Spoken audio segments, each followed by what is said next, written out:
Hello കൂട്ടുകാരെല്ലാവർക്കും സുഖമായിരിക്കട്ടെ. സുഖത്തിനായി പ്രാർത്ഥിക്കുന്നു. James ബ്ലോഗിലേക്ക് എല്ലാവർക്കും സ്വാഗതം. ഇന്ന് ഞാനൊരു ഇഞ്ചിക്കറിയാണ്, ഇഞ്ചിപ്പുളി ഉണ്ടാക്കണം കേട്ടോ. അതിന് വേണ്ട സാധനം ഇഞ്ചി ഇതാ നന്നായിട്ട് കഴുകി ചെറിയ കഷ്ണങ്ങളാക്കി എടുത്ത് വെച്ചിട്ടുണ്ട്. പിന്നെ അതിലേക്ക് 2 അച്ച് വെല്ലം ചീവി വെച്ചിട്ടുണ്ട്.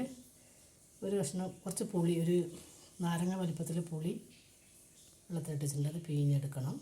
പിന്നെ 3 പച്ചമുളക്, കുറച്ച് ചെറിയ ഉള്ളി, കാശ്മീരി മുളക് പൊടി, മഞ്ഞൾപ്പൊടി, കായപ്പൊടി, വെളിച്ചെണ്ണ, ഉപ്പ്, ഇത്രയും സാധനമാണ് എനിക്ക് വേണ്ടത്. അപ്പം നമുക്ക് ആദ്യം തീ കത്തിക്കാം. ഈ ഗ്യാസ് തീർന്നിട്ടുണ്ട്. അടുപ്പ് കത്തിച്ചിട്ട് വേണം നമുക്കൊന്ന് അടുപ്പ് കത്തിക്കാം. അപ്പോൾ അടുപ്പൊന്നും ആരും കത്തിക്കൂല, എല്ലാവർക്കും ഗ്യാസാണ്. അപ്പോൾ ഞായറാഴ്ച ആയതുകൊണ്ട് ഗ്യാസ് കിട്ടിയില്ല. അപ്പോൾ നമുക്ക് അടുപ്പ് തീ കത്തിച്ച് ചട്ടി വെച്ചിട്ടുണ്ട്. ചൂടായിട്ട് വെളിച്ചെണ്ണ വയ്ക്കാം. ചട്ടി വെച്ച് വെളിച്ചെണ്ണ വെച്ചിട്ടുണ്ട്. നമുക്കിതിലേക്ക് ഇഞ്ചി ഇട്ട് കൊടുക്കാം. ഇഞ്ചി, ചെറിയ ഉള്ളി നന്നായി മുരിഞ്ഞതിന് ശേഷമാണ് ഇഞ്ചി, ചെറിയ ഉള്ളി, പച്ചമുളക് ഇടാം. അപ്പോൾ നന്നായി മുരിഞ്ഞതിന് ശേഷം മസാല ഇടാം. പച്ചമുളകും ചെറിയ ഉള്ളി ഇട്ട് കൊടുക്കാം. നന്നായിട്ട് ഇളക്കി അത് മുരിഞ്ഞ് വരണം. അതിന് ശേഷമാണ് മസാലകൾ ഇട്ട് കൊടുക്കുക. സമയം എടുക്കും, നന്നായിട്ട് മുരിച്ചെടുക്കണം.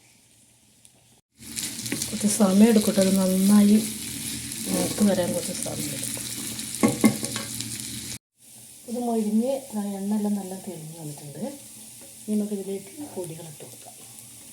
മുളക് പൊടി, മഞ്ഞൾപ്പൊടി, കായപ്പൊടി നന്നായിട്ട് ഇളക്കി കൊടുക്കാം. ഈ കുറക്കാനൊന്നും പറ്റത് ഗ്യാസല്ലല്ലോ, അപ്പോൾ അടുപ്പിലായതുകൊണ്ട് അധികം ചൂട് ഏൽക്കുന്നില്ല, തീ അധികം കത്തുന്നില്ല. പെട്ടെന്ന് ഇളക്കി കൊടുക്കണം. ഇനി നമുക്കിതിലേക്ക് പുളിവെള്ളം ഒഴിച്ച് കൊടുക്കാം. പുളിവെള്ളം നന്നായി വറ്റി വരുന്ന സമയത്താണ് അതിലേക്ക് ശർക്കര ഇട്ട് കൊടുക്കുക. നമുക്ക് ഈ പുളിവെള്ളം ഒഴിച്ചു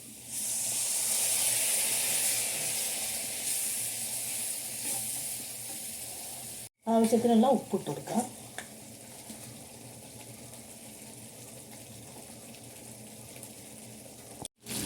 അത്യാവശ്യം കുറുകി വന്നിട്ടുണ്ട്. ഇനി നമ്മളിലേക്ക് ശർക്കര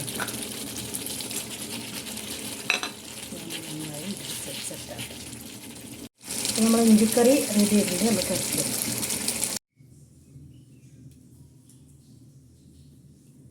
അപ്പോൾ നമ്മൾ ഇഞ്ചിക്കറി ഇവിടെ റെഡി ആയി വന്നിട്ടുണ്ട്. നല്ല അടിപൊളി കേട്ടോ, നല്ല രുചിയാണ്. ഇതൊരു കുപ്പിയിലാക്കിയിട്ട് വെച്ചാൽ ഒരാഴ്ചയെല്ലാം ഫ്രിഡ്ജിൽ സൂക്ഷിച്ച് വെക്കാം. ചോറിൻ്റെ കൂടെയും ചപ്പാത്തിൻ്റെ കൂടെയൊക്കെ കഴിക്കട്ടോ. കഴിക്കുന്നവർക്ക്, ഞങ്ങൾക്ക് അങ്ങനെ കഴിക്കുന്നത് ഇഷ്ടമാണ്. അപ്പോൾ എല്ലാവരും ഇതുപോലെ ഉണ്ടാക്കി നോക്കുക. ഇഷ്ടപ്പെട്ടാൽ ലൈക്ക് ചെയ്യുക, ഷെയർ ചെയ്യുക, കമൻറ്റ് ചെയ്യുക. ആദ്യമായി കാണുന്ന എല്ലാ കൂട്ടുകാരും സബ്സ്ക്രൈബ് ചെയ്ത് സപ്പോർട്ട് ചെയ്യണേ. ഉണ്ടാക്കി നോക്കിയിട്ട് കമൻ്റ് ഇടാൻ മറക്കരുതേ. എല്ലാ കൂട്ടുകാർക്കും ബായ്.